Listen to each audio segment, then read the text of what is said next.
Hi friends, welcome to our channel. இன்னைக்கு நாம பார்க்க போறது சூப்பரான ஒரு ஸ்வீட் ரெசிபி தான். வாங்க வீடியோக்குள்ள போலாம். ஒரு கடாய் வச்சிருக்கேன். கடாய் வந்து சூடு காட்டிட்டு அதுல கொஞ்சமா நெய் சேர்த்துக்கிறேன். நெய் வந்து 1 டேபிள்ஸ்பூன் அளவுக்கு சேர்த்திருக்கேன். நெய் சூடு வரும்போதே இதுல கடலை மாவை ஆட் பண்ணிக்கிறேன். கடலை மாவு ரொம்பலாம் வறுக்க தேவையில்லை, சும்மா லேசா அந்த நெய்யோட கலந்தா போதும். இப்போ அடுப்பு ஆஃப் பண்ணிட்டேன். அந்த சூட்லேயே இந்த கடலை மாவு வந்து லைட்டா வறுபட்டா போதும், ரொம்பலாம் கலக்கணும்னு அவசியம் இல்லை.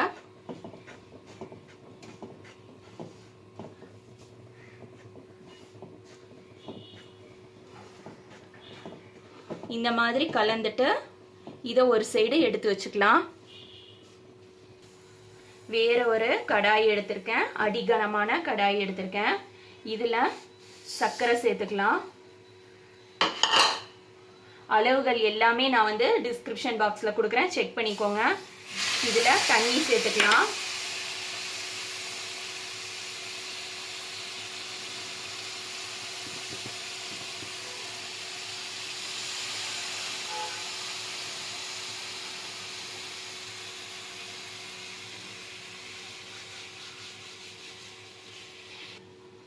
தண்ணி சேர்த்துட்டு நல்லா கலந்து விட்டுறலாம்.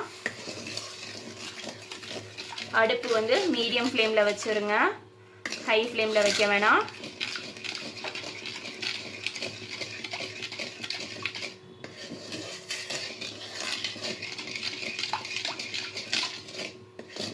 சீனி கரைஞ்சதுக்கப்புறம் நான் உங்களுக்கு காட்டுறேன். சீனி நல்லா கரைய ஆரம்பிச்சிருச்சு. இப்போ நமக்கு வந்து பதம் எடுக்கணும். சீனி கரைஞ்சதுக்கு அப்புறம் முதல்ல வந்து பிசுக்கு பதம் இருக்கும், அது வேண்டாம் நமக்கு. அதுக்கு அடுத்த ஸ்டேஜ் வந்து அரை கம்பி பதம், அதுவும் வேண்டாம். நமக்கு தேவை வந்து ஒரு கம்பி பதம். அது வர்ற வரையிலும் நம்ம சீனியை கிளறிக்கிட்டே இருக்கணும்.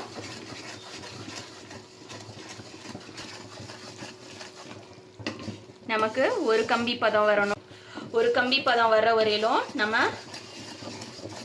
சக்கரைப்பாக லேசாக கிளறிட்டே இருக்கலாம். அப்பதான் கீழே சேராம இருக்கும், இல்லைன்னா சீனி ஒரு பக்கமா சேர்ந்துரும்.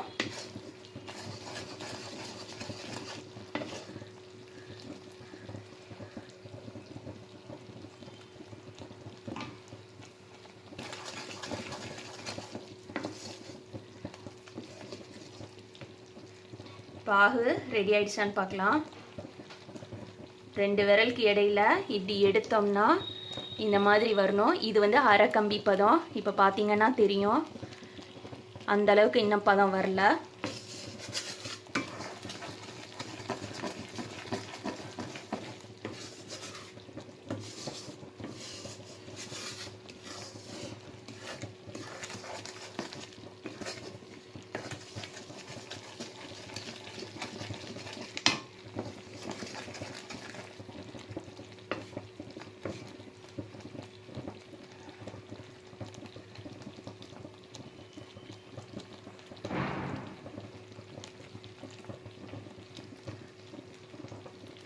இப்போ நம்மளோட சக்கரைப்பாகு ரெடி ஆயிடுச்சு. நீங்கள் பார்த்தீங்கன்னா தெரியும், ஒரு கம்பி பதம் வருது. இந்த ஸ்டேஜில் நாம் வறுத்து வச்சிருக்க கடலை மாவை சேர்த்துடலாம்.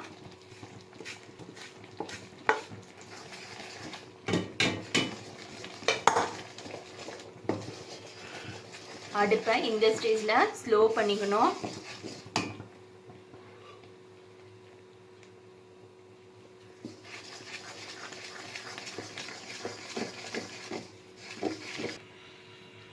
ஒரு கடாயில் நான் எண்ணெய் சூடு காட்டியிருக்கேன்.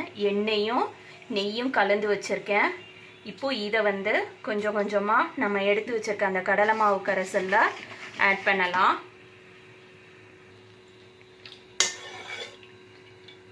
எண்ணெய் வந்து சூடாக இருக்கணும்.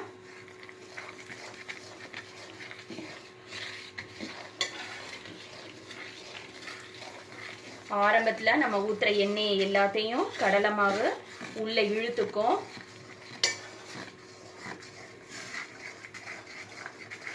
அடுப்பு ஸ்லோவில் தான் வச்சுருக்கணும்.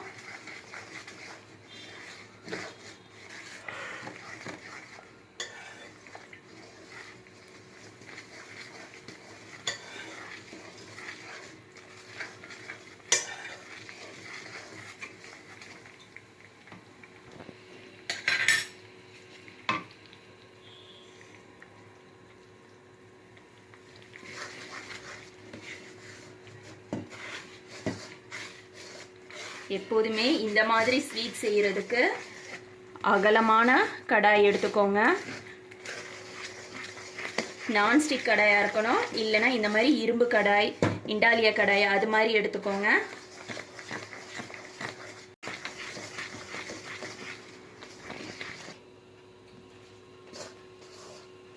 இப்போ பார்த்தீங்கன்னா நம்ம ஏற்கனவே ஊற்றின எல்லா எண்ணெய் நெய்யை உள்வாங்கிடுச்சு. மேலாட்டமாக எதுவுமே இல்லை. திரும்ப நாம் ஊற்றணும். அடுப்பு வந்து ஸ்லோவில் வச்சுக்கோங்க. எக்காரணத்தை கொண்டும் ஹைலேயோ மீடியம்லேயோ வைக்காதீங்க. மீடியமில் வச்சா கலர் மாறிடும். நாம் செய்கிறது வந்து ட்ரெடிஷ்னல் மைசூர் பாக்கு. உங்களுக்கு சாஃப்டாக வேணும் அப்படின்னா நெய் கூட சேர்த்துட்டு எண்ணெயை கம்மி பண்ணி இந்த ஸ்டேஜில் நீங்கள் எடுத்துடலாம். ட்ரெடிஷ்னல் இதுனா கொஞ்சம் பதம் வர்ற வரையிலும் நம்ம வெயிட் பண்ணணும்.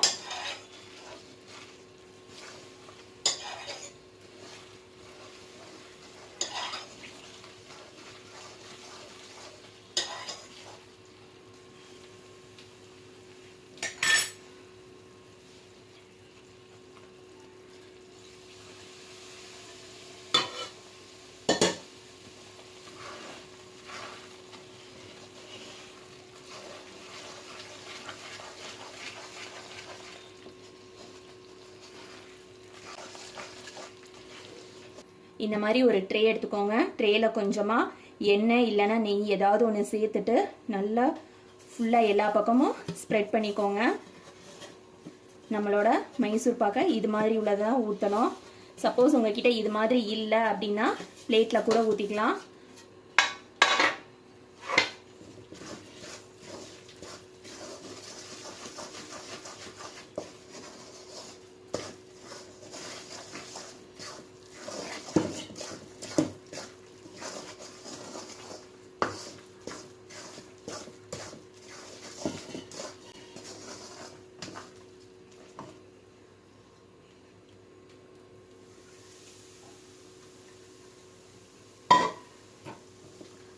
எடுத்து வச்ச எல்லா நெய் எண்ணெயை ஃபுல்லாக ஊற்றிட்டேன்.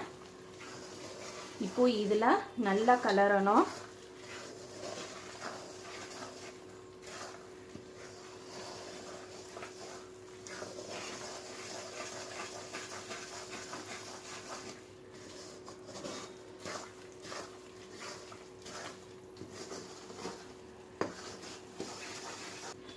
பொதுவாக நிறைய பேருக்கு ட்ரெடிஷ்னல் மைசூர் பாக் தான் பிடிக்கும். என்ன காரணம்னா அது நல்லா டேஸ்டாக இருக்கும் அப்படின்னு சொல்லிட்டு.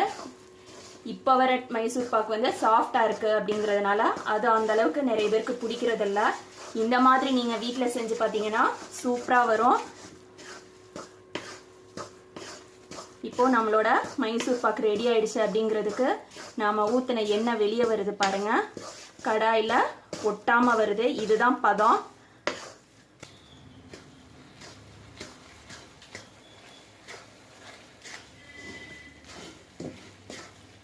நம்மளோடது ரெடி ஆயிடுச்சு. இப்போ இந்த ஸ்டேஜில் கொஞ்சமாக கையில் பால் எடுத்துக்கோங்க.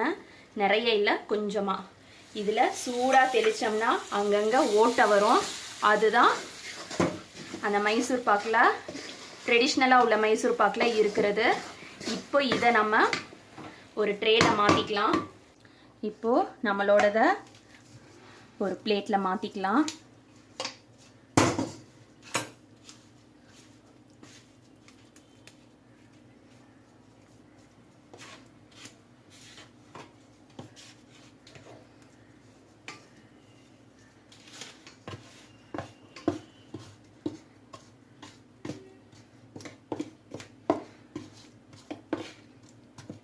ரொம்ப அழுத்தம் கொடுக்கக்கூடாது. அழுத்தம் கொடுத்தோம்னா அந்த ஹோல்ஸ் வராது.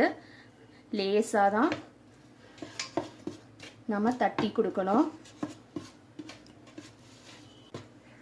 இந்த மாதிரி ரெடி பண்ணிவிட்டு கொஞ்சம் ஆற விட்டுட்டு நம்ம கத்தியால் பீஸ் போட்டுக்கலாம். அதுக்கப்புறமா தான் நம்ம வந்து 2 மணி நேரம் கழித்து நாம் வந்து இதை ட்ரேலேருந்து எடுக்கணும். கொஞ்சம் ஆறட்டும். ஆறும்போது நான் பீஸ் போடும்போது காட்டுறேன். இப்போது நம்மளோட மைசூர் பாக் வந்து கொஞ்சம் ஆறி இருக்கு. இந்த ஸ்டேஜில் நாம் லைட்டாக உள்ளே வந்து கத்தியை வச்சு லைன் போட்டுக்கலாம். ஆறிடுச்சுன்னா பீஸ் போட முடியாது.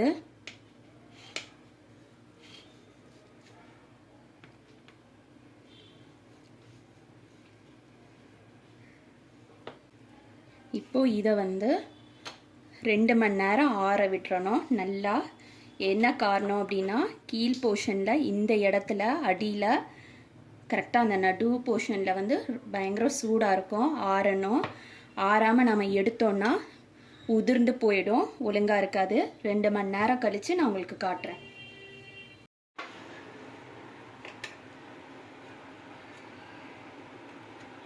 இப்போது நம்மளோடது பீஸ் போட்டது எல்லாமே ரெடி ஆயிடுச்சு. நல்லா ஆறிடுச்சு. இப்போ இதை வந்து நான் ஒரு ட்ரேயில் மாற்றிக்கிறேன். மாற்றிட்டு உங்களுக்கு நான் காட்டுறேன். இப்போது நம்மளோடது ரெடி ஆயிடுச்சு. இப்போ இதை திருப்பிக்கலாம்.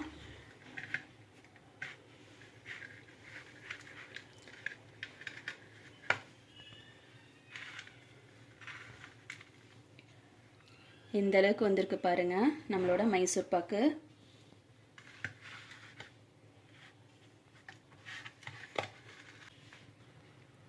இதை ஒரு பிளேட்ல அரேஞ்ச் பண்ணிட்டு காட்டுறேன்.